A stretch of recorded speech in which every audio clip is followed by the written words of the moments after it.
F UK news ബുള്ളറ്റിനിലേക്ക് എല്ലാവർക്കും സ്വാഗതം. UK-യിൽ ഇന്ന് നടന്ന സംഭവവികാസങ്ങൾ എന്തൊക്കെയാണെന്ന് നമുക്ക് നോക്കാം. UK-യിലും അയർലൻഡിലും 93 മൈൽ വേഗതയിൽ ചുഴലിക്കാറ്റ് വീശുന്നതിനാൽ ദശലക്ഷക്കണക്കിന് ആളുകളോട് വീടിനുള്ളിൽ തുടരാൻ അഭ്യർത്ഥിച്ചു. കാലാവസ്ഥാ നിരീക്ഷണ കേന്ദ്രത്തിന്റെ അപൂർവമായ ചുവപ്പ് മുന്നറിയിപ്പ് കാറ്റിന്റെ പരിധിയിൽ വരുന്ന പ്രദേശങ്ങളിൽ താമസിക്കുന്ന ആളുകൾക്ക് ജീവന്റെ അപകട സാധ്യത മുന്നറിയിപ്പ് നൽകി. ഇത് വെയിൽസിലെ ഭൂരിഭാഗം പ്രദേശങ്ങളിലും ഇംഗ്ലണ്ടിലെ തെക്ക് പടിഞ്ഞാറൻ ഭാഗങ്ങളിലും പുറപ്പെടുവിച്ചു. UK-യിൽ ആഞ്ഞടിക്കുന്ന ഈ സീസണിലെ 4ാമത്തെ വലിയ കൊടുങ്കാറ്റാണ് ഡാരക് കൊടുങ്കാറ്റ്. ചുഴലിക്കാറ്റ് കരയിലേക്ക് അടുക്കുന്നതിന് മുമ്പ് ഏകദേശം 3 ദശലക്ഷം ആളുകൾക്ക് സർക്കാർ ടെക്സ്റ്റ് അലർട്ട് അയച്ചു. വരാനിരിക്കുന്ന തടസ്സത്തെക്കുറിച്ച് ജനങ്ങൾക്ക് മുന്നറിയിപ്പ് നൽകുകയും കൊടുങ്കാറ്റുള്ള സാഹചര്യത്തിൽ വാഹനമോടിക്കുന്നത് സുരക്ഷിതമല്ലെന്ന് പറഞ്ഞുകൊണ്ട് നിങ്ങൾക്ക് കഴിയുമെങ്കിൽ വീടിനുള്ളിൽ തന്നെ തുടരാൻ അവരോട് ആവശ്യപ്പെടുകയും ചെയ്തു. മെറ്റ് ഓഫീസ് പറയുന്നതനുസരിച്ച് നോർത്ത് വെയിൽസിലെ കാപ്പൽ ക്യൂരിയിലും ലിൻ പെൻസുലയിലെ അബർഡറോൺ മേഖലയിലും 93 മൈൽ വേഗതയുള്ള കാറ്റ് രേഖപ്പെടുത്തി. വടക്കൻ അയർലൻഡ്, ഇംഗ്ലണ്ട്, വെയിൽസ് എന്നിവിടങ്ങളിൽ ആയിരക്കണക്കിന് ആളുകൾക്ക് വൈദ്യുതിയില്ല.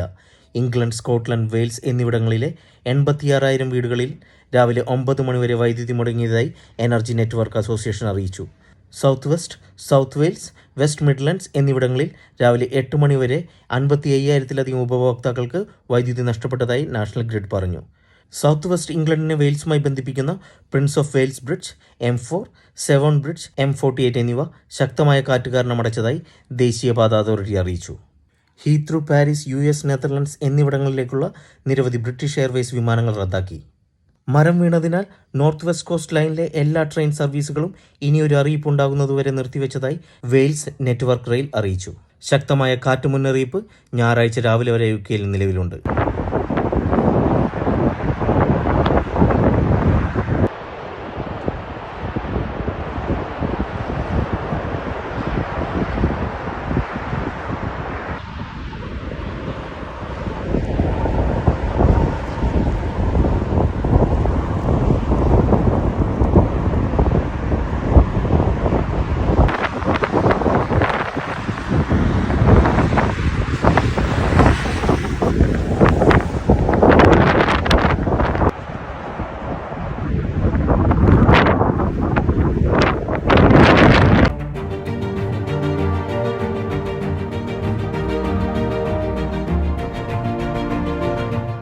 കാനഡയിൽ ഇന്ത്യൻ വിദ്യാർത്ഥിയെ റൂംമേറ്റ് കുത്തിക്കൊന്നു, പ്രതി അറസ്റ്റിൽ.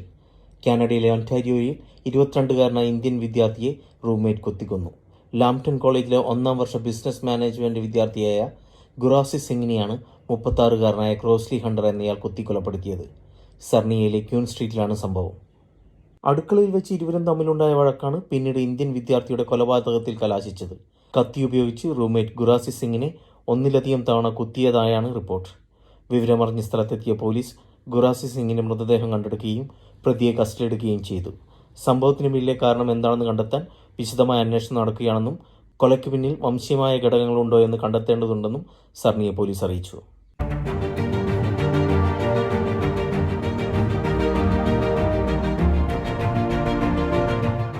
ബക്കിംഗ്ഹാം സർവകലാശാല വൈസ് ചാൻസലർ ജെയിംസ് ടൂളിയെ സസ്പെൻഡ് ചെയ്തു. ഹൈദരാബാദ് സ്വദേശിയായ യുവതിയുമായി ടൂളിക്ക് ബന്ധമുണ്ടെന്ന് ഭാര്യ പരാതി നൽകിയതടക്കം നിരവധി ആരോപണങ്ങൾ ഉയർന്ന പശ്ചാത്തലത്തിലാണ് നടപടി. സസ്പെൻഷൻ നടപടി വൻ വിവാദമായി. ടൂളിയുമായുള്ള ബന്ധം വിവരിച്ച് ഹൈദരാബാദ് യുവതി എഴുതിയ ഡയറി കുറിപ്പുകൾ പ്രൊഫസർ ടൂളിയുടെ ഭാര്യ സിൻഡിയ സർവകലാശാലയ്ക്ക് കൈമാറിയിരുന്നു.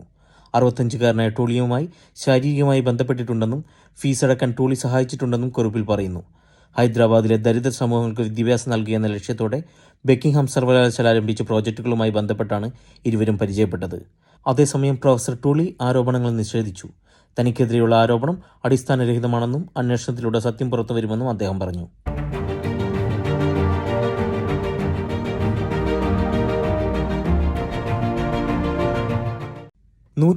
IQ കണക്കാക്കിയിട്ടുള്ള ആൽബർട്ട് ഐൻസ്റ്റൈനെയും സ്റ്റീഫൻ ഹോക്കിങ്ങിനെയും കടത്തിവെട്ടി ഇന്ത്യൻ വംശജനായ 10 വയസ്സുകാരൻ.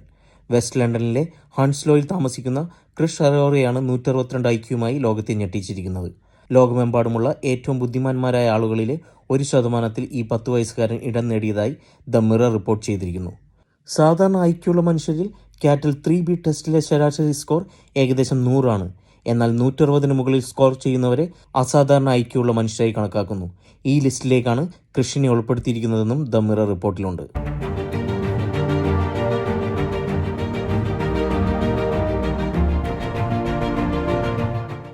രണ്ട് പ്രമുഖ ബ്രിട്ടീഷ് ഇന്ത്യൻ വ്യക്തികളായ റാമി റേഞ്ചർ അനിൽ ബനോട്ട് എന്നിവരുടെ CBE OBE ബഹുമതികൾ ബ്രിട്ടീഷ് സർക്കാർ എടുത്തുകളഞ്ഞു. തങ്ങളുടെ പരസ്യ പ്രസ്താവനകളുമായി ബന്ധപ്പെട്ട പരാതികൾ ചൂണ്ടിക്കാട്ടി ഇരുവരും ഈ നീക്കത്തെ അഭിപ്രായ സ്വാതന്ത്ര്യത്തിനെതിരായ ആക്രമണമാണെന്ന് അപലപിച്ചു. ടോറി നേതാവും മൾട്ടി മില്യണയറുമായ റാമി റേഞ്ചറിന് സമ്മാനിച്ച Commander of the Order of the British Empire പുരസ്കാരമാണ് ഒഴിവാക്കിയത്. ലെസ്റ്ററിൽ ഒരു കമ്മ്യൂണിറ്റി ആർട്സ് സെന്റർ നടത്തുന്ന പ്രാക്ടീസ് അക്കൗണ്ടന്റായ അനിൽ ബാനോട്ടിന്റെ ഓർഡർ ഓഫ് ദ ഓർഡർ പുരസ്കാരമാണ് എടുത്തുകളഞ്ഞത്. ഇത് സംബന്ധിച്ച് വെള്ളിയാഴ്ച ലണ്ടൻ ഗസറ്റിൽ പ്രഖ്യാപനം വന്നു. ബക്കിംഗ്ഹാം കൊട്ടാരത്തിലേക്ക് അവരുടെ ചിഹ്നം തിരികെ നൽകാൻ അവരോട് ആവശ്യപ്പെടും. അവർക്ക് ഈ ബഹുമതിയുണ്ടെന്ന് ഇനി പരാമർശിക്കാൻ കഴിയില്ല. റേഞ്ചറും ബാനോട്ടും ഈ നീക്കത്തെ അഭിപ്രായ സ്വാതന്ത്ര്യത്തിനെതിരായ ആക്രമണമാണെന്ന് അപലപിച്ചു. 2021 ബംഗ്ലാദേശിൽ ഹിന്ദുക്കൾക്ക് നേരെ നടന്ന ആക്രമണങ്ങളെക്കുറിച്ച് താൻ എഴുതിയ ട്വീറ്റുകളെക്കുറിച്ചാണ് ഇസ്ലാമോഫോബിയ ആരോപിക്കുന്ന പരാതിയെന്ന് അദ്ദേഹം പറഞ്ഞു. 5 Pillars എന്ന വെബ്സൈറ്റ് ഈ ട്വീറ്റുകളെക്കുറിച്ച് ഇൻസ്റ്റിറ്റ്യൂട്ട് ഓഫ് ചാർട്ടേഡ് അക്കൗണ്ടന്റിനും ചാരിറ്റി കമ്മീഷനും പരാതി നൽകിയിരുന്നു. എന്നാൽ താൻ ഇസ്ലാമോഫോബിക്കായി ഒന്നും തന്നെ പറഞ്ഞില്ലെന്നും അദ്ദേഹം പറഞ്ഞു. അക്കാലത്ത് നമ്മുടെ ക്ഷേത്രങ്ങൾ നശിപ്പിക്കപ്പെടുകയും ഹിന്ദുക്കൾ ആക്രമിക്കപ്പെടുകയും കൊല്ലപ്പെടുകയും ചെയ്തു. BBC അത് കവർ ചെയ്തിരുന്നില്ല. ആ പാവപ്പെട്ടവരോട് എനിക്ക് സഹാനുഭൂതി തോന്നി. ഞാനൊരു തെറ്റും ചെയ്തിട്ടില്ല. ബഹുമതി സമ്പ്രദായത്തെ ഞാൻ അപകീർത്തിപ്പെടുത്തിയിട്ടില്ല. അഭിപ്രായ സ്വാതന്ത്ര്യം ഇപ്പോൾ ഇംഗ്ലണ്ടിൽ പഴയ കാര്യമാണെന്ന് അനിൽ ബനോട്ട് പറഞ്ഞു. ഇന്ത്യൻ പ്രധാനമന്ത്രി നരേന്ദ്രമോദിയെ ന്യായീകരിച്ചും BBC ഡോക്യുമെന്ററിയായ ഇന്ത്യ ദ മോദി ക്വസ്റ്റിനെ വെല്ലുവിളിച്ചും റാം റേഞ്ചർ നടത്തിയ അഭിപ്രായ പ്രകടനങ്ങളെ തുടർന്നാണ് അദ്ദേഹത്തിന് CBE പട്ടം നഷ്ടമായത്. തീരുമാനത്തിനെതിരായി യൂറോപ്യൻ മനുഷ്യാവകാശ കോടതിയെ സമീപിക്കാനും താൻ പദ്ധതിയിടുന്നതായും റാം റേഞ്ചർ പറഞ്ഞു. കൂടുതൽ UK, യൂറോപ്പ്, USA, ഓസ്ട്രേലിയൻ വാർത്തകൾക്കായി ചാനൽ ദയവായി സബ്സ്ക്രൈബ് ചെയ്യുക.